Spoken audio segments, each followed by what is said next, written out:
Simpleng birthday celebration ni hapon, nagluto ako ng lasagna at nag-bake ako ng cake. Ay hello, minasang konnichiwa. Tara samahan nyo kami today's mini vlog. Ito po yung ganap namin kahapon, November 27. Pagkatapos kong mahatid si Kenshin sa school, dumiretso ako dito sa supermarket. Bibili kasi ako dahil birthday po ni uncle yung hapon. Fast forward, nakauwi na ako ng bahay. Nilagay ko na rin sa ref yung mga ibang pinamili ko. Kanina pagka-uwi ko ng bahay, pagkatapos ko magpahinga, bandang alauna, mag-bake na ako ng cake. Kailangan kong tapusin ito dahil may pupuntahan po kami na uncle yung hapon. Ito na nga po, bali ang una kong gagawin ay gagawa tayo ng icing. Una, naglagay lang ako dito ng 2 cream, tapos konting powdered sugar. Ibimix lang po natin ito mga auntie hanggang maging ganito po yung texture. Kapag gumagawa nga pala ako ng icing, may yellow sa ilalim. Tapos imix lang ng ilang minuto para makagawa kayo ng icing. Hindi po, ito may handaan dito sa bahay namin. Nag-e-effort talaga ako na magluto o kaya naman mag-bake. Mas makakatipid at masaya pa kapag dito lang kami sa bahay. Tinga pala ako kanina ng strawberry, tapos nilagay ko dito sa gitna. Tapos papatungan ko ulit ng icing. Actually mga auntie, hindi po talaga ako nagbe-bake. Kaya unahan ko na po kayo, hindi po kasing ganda ng iba tong gawa ko. Pero may kasamang pagmamahal. O diba, in love tong si auntie nyo kay uncle yung hapon.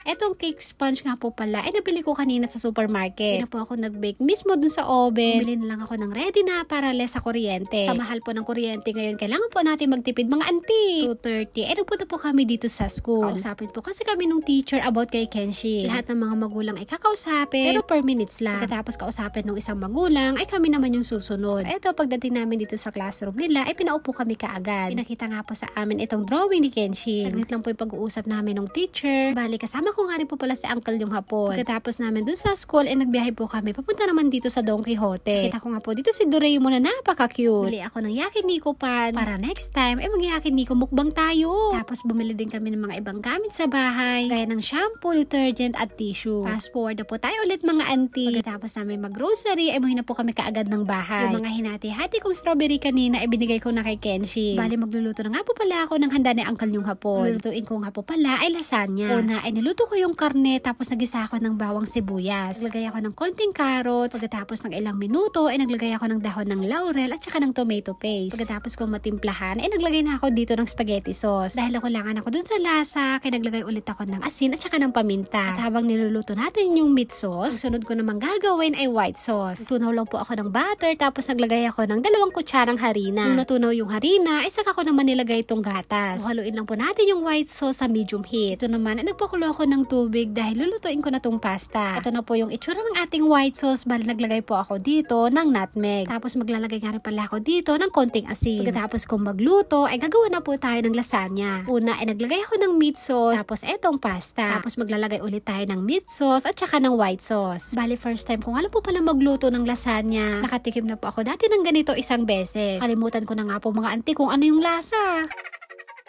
3 layer tong nagawa ko at naglagay ako ng cheese sa ibabaw. Dahil merong sobra, kaya gumawa ulit ako ng isa. Tapos, ibibake po natin ito ng 30 minutes. Habang binibake ko po yung ating lasagna, magpiprito naman po ako dito ng manok. Habang busy-busy nga po pala ako dito, si uncle yung hapon po ay nasa taas nagpapahinga. Yeah. Habang nagpiprito naman ako ng manok, maglalagay na ako ng design dito sa cake na ginawa ko kanina. Naglagay ako ng strawberry sa gilid, tapos icing sa ibabaw. Ito na nga po, pagkatapos ng ilang minuto, tapos ko na pong gawin tong cake na uncle yung hapon. Tapos luto na nga rin po pala tong piniprito nating manok. Alam nyo po, sobrang saya ng pakiramdam ko kapag ginagawa ko to. Makita ko lang na masaya yung pamilya ko, masayang-masaya na rin ako. Ano nga po mga auntie, sobrang excited na ako dahil tapos na ako magluto. Nakapag-prepare na rin po ako ng simpleng handa ni uncle yung hapon. Meron din tayo ditong ode na tira namin kahapon. Na first time kong lutuin, pritong manok at homemade cake.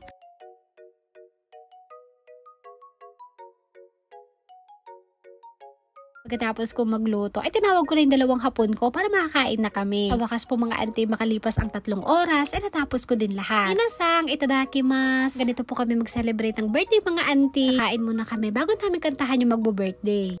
Hey, Utanjabi, omenito, papa!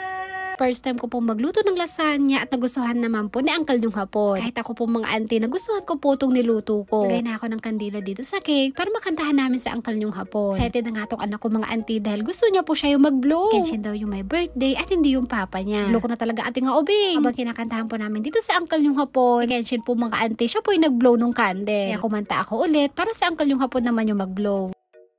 Happy birthday to you. Happy birthday to you. Happy birthday, dear Takeshi. Happy birthday to you.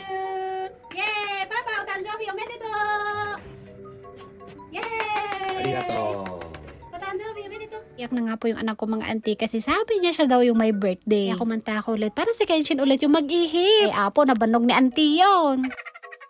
Sarapan kami dito sa niluto ko, malapit na rin naming maubos. Ito namang si Kenshin ay excited ng kumain ng cake. Wala siyang mukhang bibig kundi strawberry. Ang gusto lang kasi niya dito ay mga nilagay kong strawberry. Si daddy naman pagkatapos maligo, ay tinikman niya tong cake na ginawa ko. Tamtama lang po yung tamis ng icing natin kaya nagustuhan ng asawa ko. Ayaw po kasi niya ng masyadong matamis mga auntie. At habang kumakain po ako dito mga auntie, ramdam na ramdam ko na po yung pagod ko. Kaya naman kinabukasan na ako naghugas. Ito lang kaming kumain pero tignan niyo po mga auntie, ang dami kong hinuhugasan. Tapos ng siyam sa wakas ay natapos din ako. Ito naman yung almusal ko, yung tira kagabi. Sa pagod ko kahapon, hindi na ako nakapaghugas. Mag-isa ko lang ngayon dito sa bahay. Si uncle yung hapon po ay nasa trabaho. Si Kenshin naman ay nasa school. Sa wakas na iraos din namin yung simpleng birthday ni uncle yung hapon. Mga bumati nga po pala, maraming salamat po sa inyo. Next month, si Kenshin naman po yung ipaghahanda natin sa birthday niya. So lang po, maraming salamat sa panonood. Thank you for watching. Sayonara and...皆さんありがとう。サラミマラパポ。